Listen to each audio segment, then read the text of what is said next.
I'm going to go along at a rapid clip. I've got a lot of information here, so here we go. The SSE is no stranger to the subject of UFOs. Unidentified aerial phenomena is just a new acronym for UFOs. Back a couple of decades ago, Peter Sturrock, one of our founding members of SSE, arranged with Rockefeller to hold a week-long workshop at the Rockefeller residence, where we brought in the best of the UFO researchers and then a panel of independent experts and had a week-long discussion of physical evidence related to UFO objects, of which there's a significant amount of data. And Lawrence Rockefeller hosted the whole thing. It was a wonderful meeting. Eventually, after publishing in the SSE Journal, Peter Sturrock put together a book, The UFO Enigma, and it is still one of the best books you can find out there to take a look at what are the physical aspects of UFOs that researchers have uncovered. However, of course, the government also is no stranger to the UFO phenomena. Anyone who follows the field would be familiar with Project Sign, Grudge, and Blue Book. But in 1969, the Condon Committee shut it all down and said, really, we don't need to be involved in this area anymore. We're not learning anything. We're not getting anywhere. It's not clear that this is a significant area. And so for the average person on the street, that's when it all kind of ended, at least serious government interest. In fact, that's not true. The very memo that shut down Blue Book, written by General Bolender, had as part of its language, reports of UFOs which could affect national security would continue to be handled through the standard Air Force procedures designed for this purpose. Nonetheless, as far as the public was concerned, that was it. I mean, even the Air Force Public Affairs Office put out circulars all the time in response to questions saying, no, well, we gave this up in 1969. What, in fact, did occur was that there were programs going on behind the scenes anyway, as required by the Bolender Memo. Now, most people didn't know about these programs. They weren't advertised. They weren't responded to. FOA requests usually went dry. But that all changed last December when the New York Times published a front page story on how there was this program investigating this area, Advanced Aerospace Threat Identification Program. It was deeply buried, but New York Times had good sources, and they came up with information about the program, and so there's been a lot of publicity about it. Since the New York Times broke the story, Washington Post, CNN, Fox News, it's been picked up all over the place. And one of the reasons why it's attracted attention at this point are the quality of the sources going public. Ex-Senate Majority Leader Harry Reid is the one who initiated the program. Top-rated F-18 pilots who encountered advanced aerospace vehicles at close range were permitted to come forward and tell their stories, which up till now they hadn't because they didn't want to lose their flight status by reporting what they had found, at least publicly. And a number of significant Department of Defense and intelligence community officials have come forward to talk about the reality of this phenomena and the fact that there were programs going on. The program was nicknamed Advanced Aerospace Threat Identification Program, ATIP. People have had trouble trying to get documents out of the Pentagon by saying they want all documents in ATIP, and they have a hard time because that wasn't actually the name of the program. The top name there is the actual name of the program, but ATIP was the nickname that it went by. It began in June of 2007. Defense Intelligence Agency was concerned about the fact that obvious observation had shown that advanced aerospace vehicles, crafts or drones of unknown origin, were flying all over the United States, over waters, in fact, globally is the case. And so a congressional budget was approved to address the issue behind the scenes. Senate Majority Leader Harry Reid from Nevada was the one who was the initiator of the program, joined by Senator Inouye and Senator Stevens. These are the people who generally approved programs that were in the black, under high security, behind the scenes, and so they set up this program. Senator Reid has not walked this back since all the news came out. He's been very forthright and given a number of interviews. This particular statement sort of captures it all. We don't know the answers, but we have plenty of evidence to support the questions. This is about science and national security. If America doesn't take a lead answering these questions, others will. Well, there's a twofold nature of the threat. First of all, you've got these advanced aerospace vehicles flying around that we don't know where they come from, who's driving them, what the intent is, possibly off-world even. But the future threat was actually, as far as the Department of Defense went, and the intelligence community, one of the greater concerns. What happens if potential adversaries achieve significant breakthroughs by getting hold of advanced technology, either based on their study of the phenomena or from sensor data or crash retrieved materials? Then that could provide a problem for the United States in the sense of threat. And there's reason to be concerned about that. This is a document in the program we dug up out of the Soviet Union. It's a very thick document. It shows that the Soviet Union had a massive program also trying to get to the root of all of this. And in this document, a number of research institutes and military institutes are listed. And of course, they had the same concerns we did. Is there a threat from the phenomena? Or might the Americans make headway before us, and that be a threat? Just to give you an idea of what's being observed, which many of people have seen because it's been in the news a lot lately. Back in November of 2004, a Nimitz carrier group was out on patrol off of San Diego, and on several occasions, an advanced aerospace vehicle would descend rapidly from 60,000 feet to 50 feet in seconds, and then hover, and then take off like a bullet. When it first happened, and it happened over a number of weeks, actually, two F-18, I'll talk about two F-18 pilots were vectored onto the site where they were being observed by the radars to investigate. And what they saw was what they called a tic-tac craft. Solid white, smooth, no edges, about 46 feet in length, uniformly colored, no nacelles, pylons, or wings. The F-18s could not obtain lock with their radars because they were stealthy, but forward-looking infrared radar could pick them up to some degree based on their heat signatures.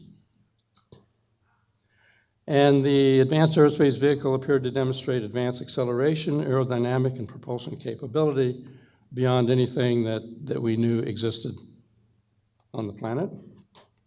I'm going to play a FLIR video that many of you may have seen.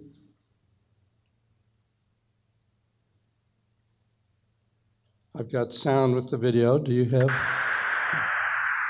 Dude, this is a fucking drone, bro. There's a whole fleet of them. Look on the ASA. My gosh. They're all going against the wind. The wind's 120 knots from the west. The whole thing, dude.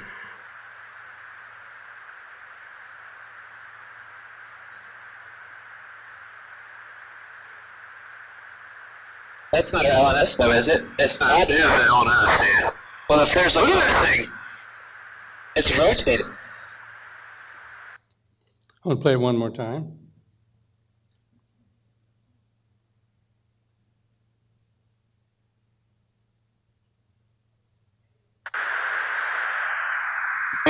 fucking drone, bro.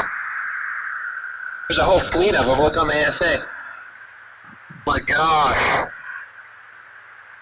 They're all going against the wind. The wind's 120 knots from the west. Look at that thing, dude.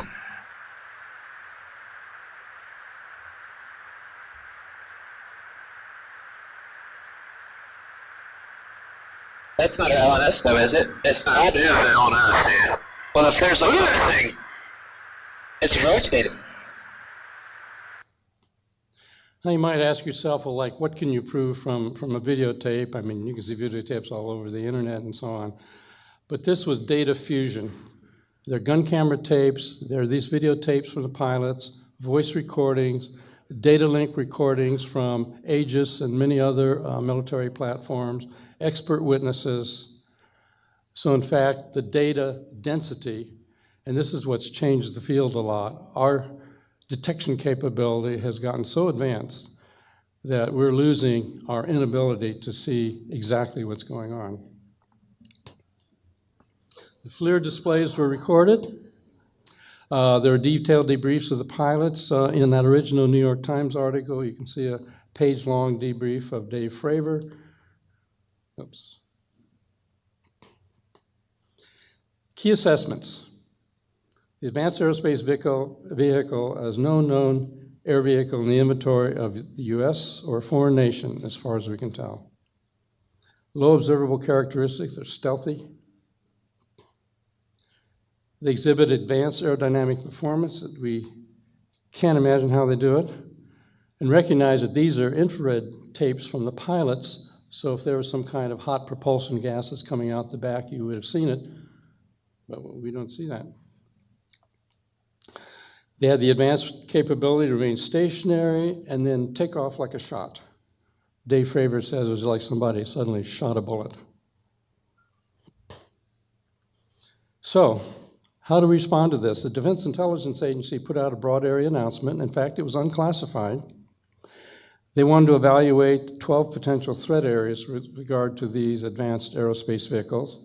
There's a list of them.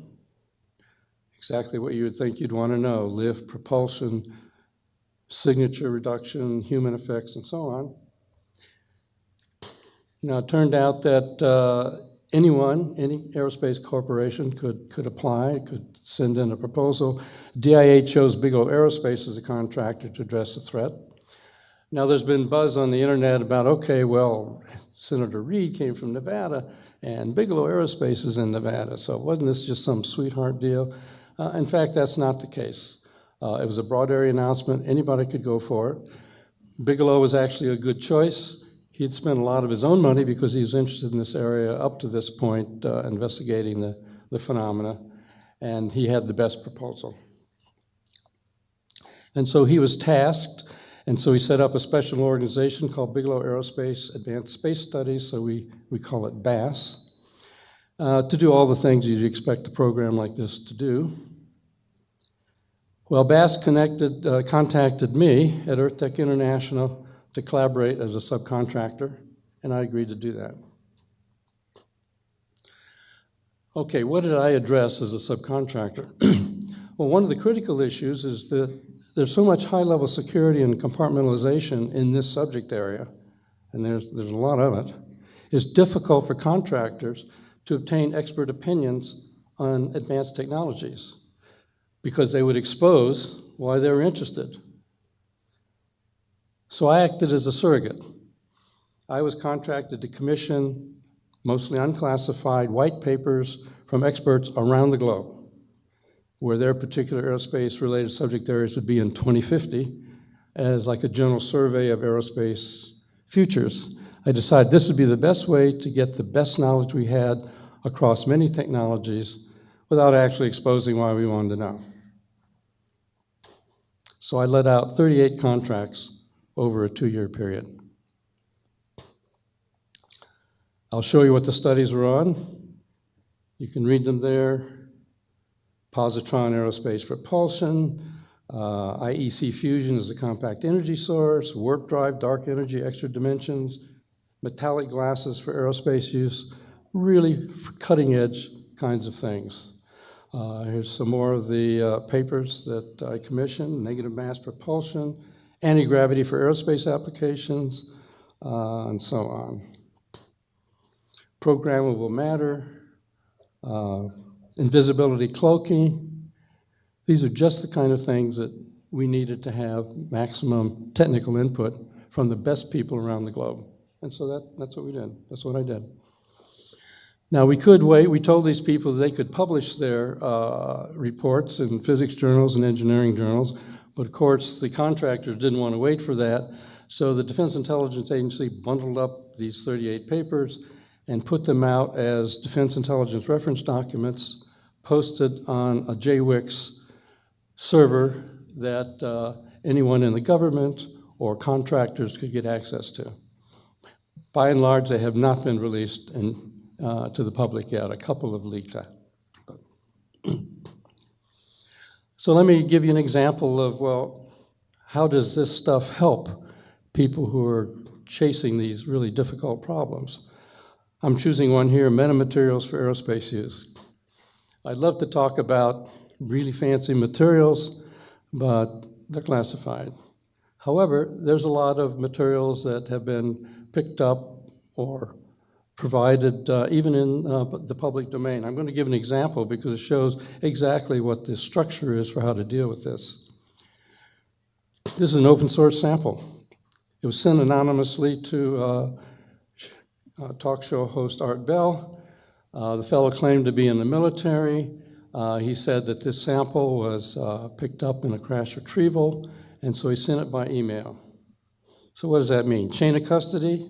Non-existent. Provenance? Questionable. Could be a hoax. Could be some slag off of some foundry floor or whatever. However, it was an unusual sample, so we decided to take a look at it. It was a multi-layered bismuth and magnesium sample. Bismuth layers less than a human hair. Magnesium samples about 10 times the size of a human hair. Supposedly picked up in the crash retrieval of an advanced aerospace vehicle. Looks like it's been in a crash. The white lines are the bismuth. The darker areas are the magnesium separations. So the question was, what about this material? So naturally, we looked in all of the national labs. We talked to metallurgists. We combed the entire structure of published papers. Nowhere could we find any evidence that anybody ever made one of these. Secondly, some attempts were made to try to reproduce this material, but they couldn't get the bismuth and magnesium layers to bond. Thirdly, when we talked to people who in the materials field who should know, they said, we don't know why anybody would want to make anything like this. It's not obvious that it has any function. Well, years later, decades later actually, finally our own science moves along. We move into an area called metamaterials, and it turns out that exactly this combination of materials at exactly those dimensions turn out to be an excellent microscopic waveguide for very high frequency electromagnetic radiation, terahertz frequencies.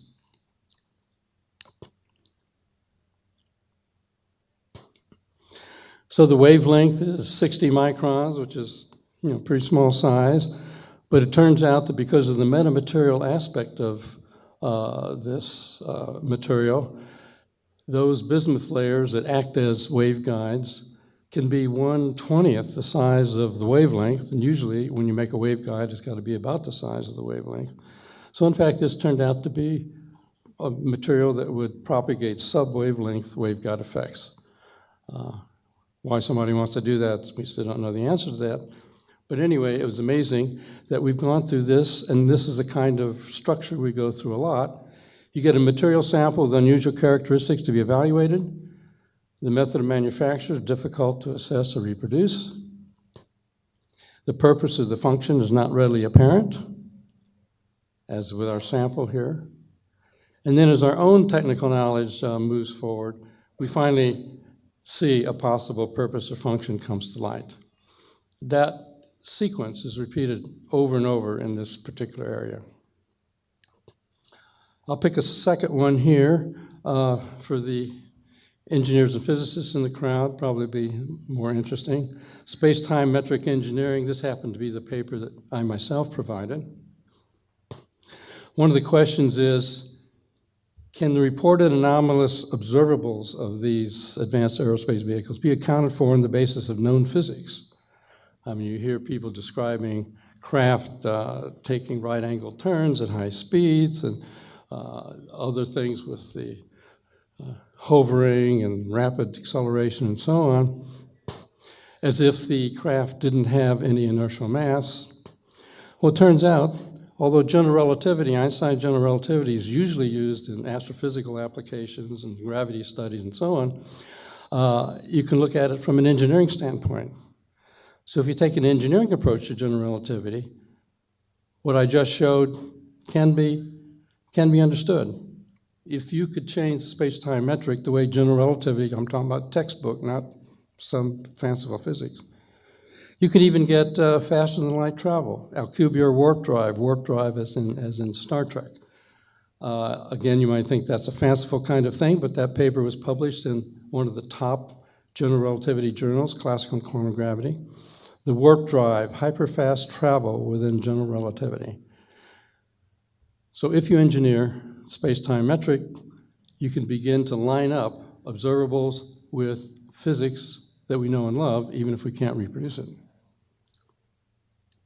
What about the velocity of light constraint? People are always saying that. How could you have a wormhole that lets you go from one side of the universe to the other? Aren't you beating the speed of light? Well, what does a physicist or an engineer mean by the speed of light? He means this little equation here where the speed of light is given by 1 over the square root of the permittivity times the permeability of the vacuum. So the point is, if you re-engineer those vacuum parameters, then you can make the effective speed of light higher in the engineered region. And so those are the solution in general relativity that are called wormholes. And again, it's not science fiction. This is just right off the shelf, standard textbook general relativity applications. So what that means is a reduced time interstellar travel is not, as skeptics would say, you can't get from there to here. Advanced ET civilizations now or ourselves in the future are not fundamentally constrained by physical principles. The exotic physics for such can be addressed in engineering terms, sort of metric engineering, as it were. Does this have any help? Again, by the way, this paper also was published as one of the Defense Intelligence reference documents. And since we were permitted to publish in the open literature, I published that paper in a British Interplanetary Science Journal, an engineering journal. So if you're interested in looking at the details, you can learn as much as you want to know about metric engineering.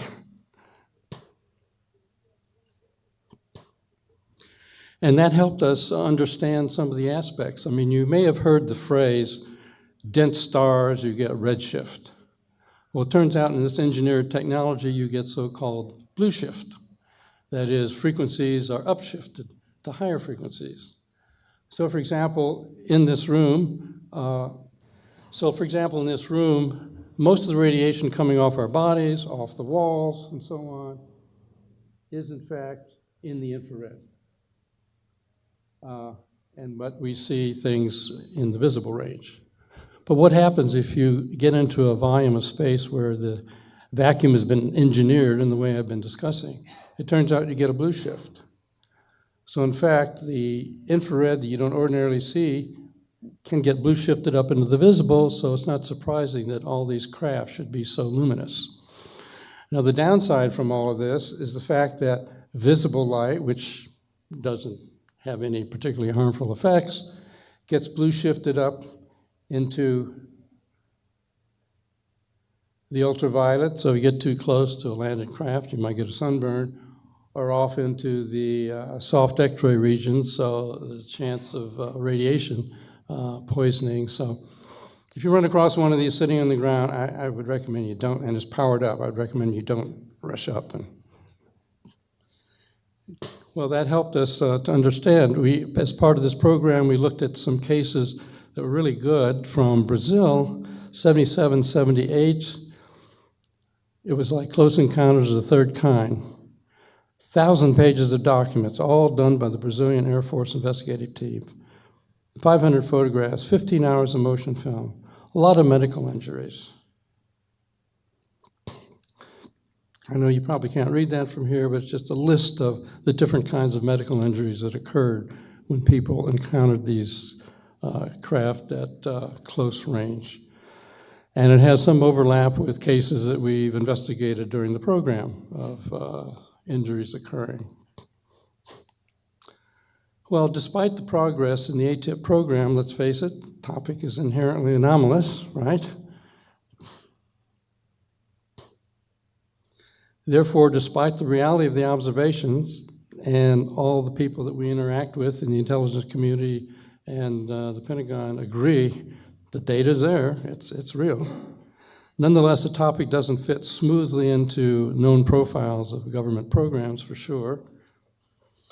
And by virtue of national security implications, it's high compartmentalization of the topic, therefore slow pace of cumulative progress and integration. We call them stovepipes. You have a lot of people with lots of detailed information about some particular aspect, but they don't talk to each other, even if it's sitting at the next desk. And let's face it, advocacy of the issue in government circles is not viewed as career enhancing. In part because, despite the weirdness of the subject, if you don't make a lot of progress, it doesn't look good on your resume that you're moving up the line.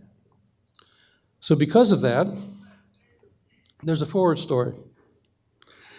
Many of us involved in the program decided that there should be an outreach program in the public sector. So this is the forward story. The goal was to establish a broad-based, high-quality scientific community of interest in the public sector concerning these unidentified aerial phenomena and other related leading-edge topics. And so we got together and formed a company called To the Stars Academy of Arts and Science. It was co-founded by entrepreneur Tom DeLong. I'll talk about him in a minute. Senior intelligence officers from the Department of Defense and CIA, and distinguished research scientists. We all banded together to form this academy. It was set up as a public benefit corporation, so the public can invest, and therefore it's owned by the public. So this is something new. Whatever comes out of any of the research or any of the release of information is actually going to be owned by the public. It's not going to disappear into a black hole. Very transparent structure. If you go to the website, you can see everything from the financial structure to the activities. And we do have a web-based community of interest where things get posted. For example, this F-18 FLIR tape I show, we now have 3 of them up there. Probably more to come. All right, well, who are the principals of this organization? Tom DeLong, Blink-182 rock star. Frankly, I'd never heard of Blink-182. But my son told me, oh yeah, we know about Blink-182. But anyway, in addition to being the rock star that he is, he's also director and producer, puts out books and music and film and so on. And he's had a lifelong interest in the UFO area. And so he started talking with various people, and he was kind of the, I guess you'd say, the action-oriented person who said, why don't we set up something? Why don't we make this more available to the public? And he got to a number of us, and so we all began to band together. Lou Elizondo, who was, in fact, the Department of Defense's, the Pentagon's ATIP program director, resigned from the Pentagon and joined us. Chris Mellon, 20-year career, Deputy Assistant Secretary of Defense for Intelligence, Minority Staff Director of the Senate Select Committee on Intelligence. He joined us. We got Jim Simovan, 25-year career in CIA's Director of Operation. He was the real James Bond kind of guy. Steve Justice just retired as Program Director for the billion-dollar programs at Lockheed Martin Skunk Works. He joined us. And then I agreed to be on the board, so I joined them. In addition to my science and engineering background, I've had a lot of activity in classified areas, so it was a natural fit for me interacting with all these people. We also put together a policy and scientific advisory panel of the best people we could find. Chris Mellon agreed to be the chair. Dr. Colm Kelleher, he was actually the deputy administrator at Bigelow Aerospace to run the ATIP program out of the Pentagon. Dr. Gary Nolan, top genetics professor at Stanford University. Dr. Kahn, 30-year career with CIA, Counter-Biological Weapons Program. Dr. Rapp, professor of military and emergency medicine, Uniformed Services University. Dr. Gilpin, consultant in academic biomedical research and research law. So we put together a team as panelists to keep us on the straight and narrow of really top people who have wonderful backgrounds and really want to see scientific work be done in this area.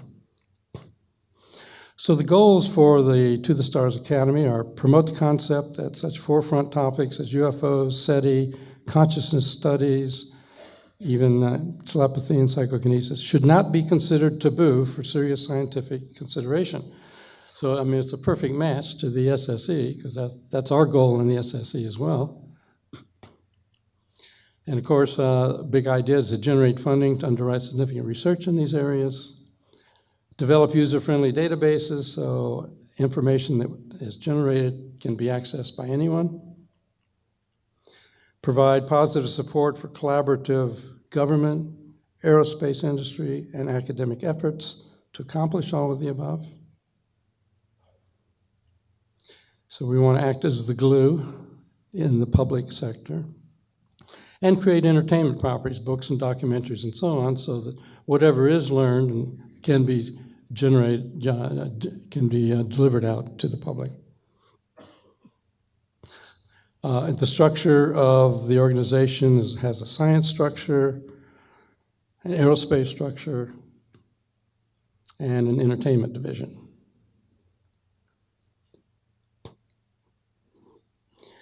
What are the activities of this organization to date? Actually, we were responsible for legitimizing the topic in the mainstream press.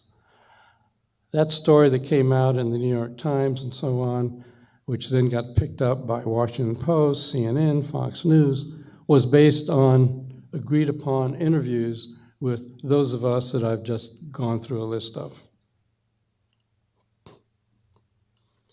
And given the quality of the sources coming out from the shadows, for example, ex-Senate Majority Leader Harry Reid, top F-18 pilots, significant Department of Defense and intelligence community officials, the bar has been raised on legitimization of this topic in the public arena. We think that's an accomplished goal to date. And via the community of interest postings on the website, we now have 3 high-quality F-18 videotapes of unidentified aerial phenomena encounters. They've been previously languishing in the Pentagon servers, nobody doing that much with them. These are still being generated. One of the tapes is from 2016 off the East Coast of the United States. I mean, there are a lot more tapes. Hopefully we'll get a lot more of them posted. We don't just produce positive results, or what people would think would be supportive results. One of our science advisors is Gary Nolan from Stanford University, who's a genetics expert. And there had been claims that some small humanoid skeleton found in Chile, so-called Atacama humanoid, might be E.T. And you can see why somebody might think that if you see the structure. But anyway, Nolan and people from other universities put together a complete genetics thing and did the entire genome and found that, in fact, no, unfortunately, this is not evidence of E.T. It's a deformed human.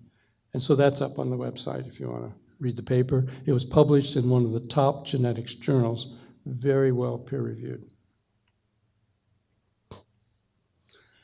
And meetings are being set up with people from other countries because other countries who also have materials don't necessarily want to give them to the US government because they disappear in a black hole and they never learn anything. But given our commitment as a public benefit corporation that that's not going to happen with us, they're now talking to us and we're collaborating on obtaining materials from foreign countries.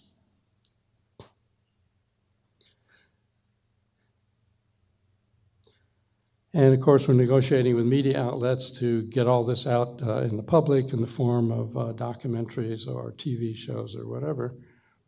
So basically, that's the backstory and the forward story. And I'm glad to answer any questions. I'll answer any that I can. Thank you.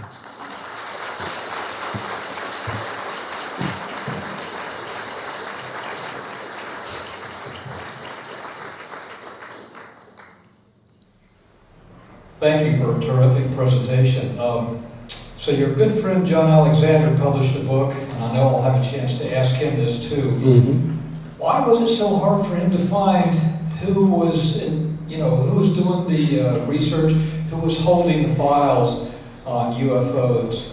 In his book, he said everybody thought that somebody else was doing it, but everybody said in all the departments, it's not me, it's not us that are doing it.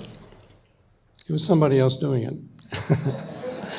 And if materials are being held in special access programs, casual conversation, even with high-level people who know your interest and they're interested too, won't necessarily reveal the facts. Well, I think Lou Elizondo even said his own boss wasn't quite sure what he was doing, so I don't know if that was true or not. That's true. Thank you. My name is Joe Bookman. I was part of the organizers of the 2013 Citizens Hearing, which was an attempt to bring the best of the evidence before 61 members of Congress. I don't know if you were aware of that. If you were, I'd be interested in your take on it. But my second question then would be, out of everything you said, I thought one of the most interesting things was there are a lot more tapes. Are those classified? And if not, or even if they are, can you characterize them in any way or tell us what might be about them? They're not a lot different from this, and some of them are classified because of where they were taken. But as far as the content of what we're interested in from a technical standpoint, they're not that different. And provided you strike out the, say, location and so on, then there's a chance of getting them declassified, and we're working on that. Yeah, if that was a TV channel, I'd be quite likely to tune in. And then generally speaking, out of the whole world of the UFO field, or specifically regarding that citizens hearing from 5 years ago, is there anything you found useful, beneficial? I know there's a lot of hoaxerism and fraud involved in what's called human knowledge. Speak to that at all. Well, you have to pick and choose among the data. I'm familiar with the citizens hearing and so on, and certainly the depositions by the individuals who were in the launch towers for missiles, who had Bob Salas, for example, that's all really good data. And so, and the FAA administrator who came forward, all good data. Thank you. Hey Hal, thanks very much for the talk. I wanted to bring up something in regards to the nature of the release, and I guess the figure was 22 million, as well as a program that was stated to be closed. I guess it's maybe a leap, but I think it's basically common knowledge amongst UFO researchers that the spending in actuality is in the billions, if not more. So some people in the UFO research community have, raised the question of, is this a wooden duck on the pond to state a figure so low as 22 million and then state that the program no longer exists? I was hoping that you might make some comments on the great deal of concern, I think, that has arisen from these statements. Thank you. That's a fair concern. This $22 million program was one particular program. That doesn't say there weren't other programs with other funding levels. And so it isn't like suddenly there was this one program, it didn't last long, didn't have that much money, and it shut down. I mean, interest is continuing, negotiations are continuing, other programs are being looked at. So a lot is going on. I and my colleagues spend a lot of time in Washington talking to committees that are looking at this from many different angles. So the general view that, oh, well, there's just one program came forward, didn't provide much of value, and then it got canceled, that's not really the case. And also, those figures are associated with the figures that went out to contractors. But that doesn't mean that people within the system aren't still working on it. All of us Maverick inventors working in our garages on metric engineering devices, is there going to be a clearinghouse for people to trade discoveries? Like just the thing about the frequency shift. Oh, we can all be looking for line shifts and lasers to see if we generate micro effects in that. But just something like that is incredibly valuable.